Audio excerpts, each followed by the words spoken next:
bienvenue sur la cuisine de Linoucha. Aujourd'hui, je vous propose une recette de pizza. Non, je veux des tartiflettes. Non, ça sera une pizza, ma fille. Non, des tartiflettes. Ah bah dans ce cas-là, on fait une pizza tartiflette. Alors, pour préparer cette recette, j'ai commencé par faire ma pâte magique que j'ai congelée et décongelée parce qu'elle se congèle, elle se décongèle très très bien, que je vais aplatir très finement parce qu'ici, chez nous, on aime bien la pâte bien fine. Et que tu as mis sur de la maïzena. Ouais, et j'ai mis sur une surface où j'ai mis de la maïzena pour bien l'aplatir. Maman, on va faire la pizza yolo. Une fois que j'ai aplati correctement ma pâte, je vais la mettre sur une plaque tapissée de papier sulfurisé, cuisson. Je la finalise avec les doigts en enfonçant mes doigts dans la pâte, ainsi la farce elle va bien et la sauce va bien adhérer à ma pâte. Alors j'ai pris un peu de crème à laquelle j'ai rajouté du sel et du poivre. Je tartine ma pâte avec. Ça a l'air trop bon. Tout à fait, ma fille. Je sais que tu aimes bien les plats à base de sauce blanche, comme les pâtes tagliatelle au saumon. Moi, j'aime bien aussi les pâtes rouges. Pâtes rouges. J'aime On aura bien l'occasion de les faire ensemble. Bien de ton cœur.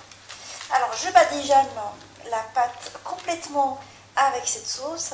Et désolée pour ta fille, ça va être pas de la tartiflette, je n'ai pas de lardon.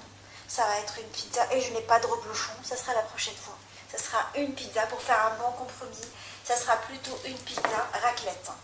Et promis, la tartiflette, ça sera pour bientôt. Tristesse. C'est utile la raclette. Ça rappelle la convivialité de la raclette qu'on prépare ensemble. Alors, je mets la crème par-dessus. Je mets aussi quelques rondelles de pommes de terre cuites à l'eau.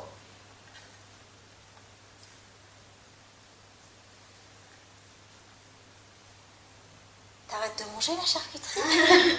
Ce sera plutôt bon là, tu vas pas m'en laisser, j'en ai pas beaucoup ma fille. Qu'est-ce que tu nous fais?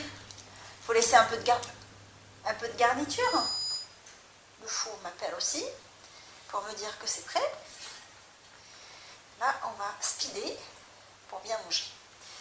Alors, j'ai pris des champignons que j'ai poêlés dans de l'huile d'olive pendant 5 minutes. Si vous prenez... Est-ce que ça, c'est des champignons frais? Oui, c'est des champignons frais. Si vous prenez des champignons qui ne sont pas frais, moi j'en profite encore des champignons de la cueillette. Il faut les liquider. Alors, si vous utilisez des champignons qui ne sont pas frais, bah, dans ce cas-là, il n'est pas nécessaire de les poêler pour enlever l'excédent d'eau. Et là, comme c'est des champignons frais, même très frais. Voilà, si tu le dis. Alors, je finalise tout ça avec quelques rondelles de jambon de dinde. C'est bon, hein? Ouais. Dinde. Jambon de poulet, je dirais plutôt. Vous pouvez utiliser On dirait le soleil. le soleil de mon pays perdu. Voilà, soleil de mon pays perdu. Maman, tu devrais faire The Voice.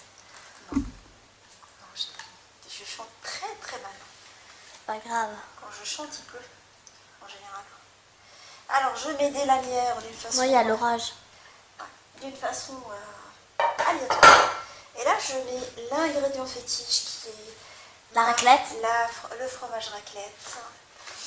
Par-dessus tout ça, et je vais faire cuire ma pizza dans un four préchauffé en mode pizza pendant un quart d'heure. En fait, si vous ne disposez pas de mode pizza, vous Et il faut le mettre à combien le four? Alors, le mode pizza, c'est 220. Si vous ne disposez pas d'un mode pizza, c'est 220, tout comme pour le pain, pendant un quart d'heure. Notre pizza raclette est maintenant prête. Malgré que je voulais une pizza tartiflette, la pizza raclette, elle a l'air super bonne. J'espère que cette recette vous a plu. On se retrouve sur la cuisine de Linoucha avec des nouvelles recettes, des nouvelles gourmandises. Et à bientôt!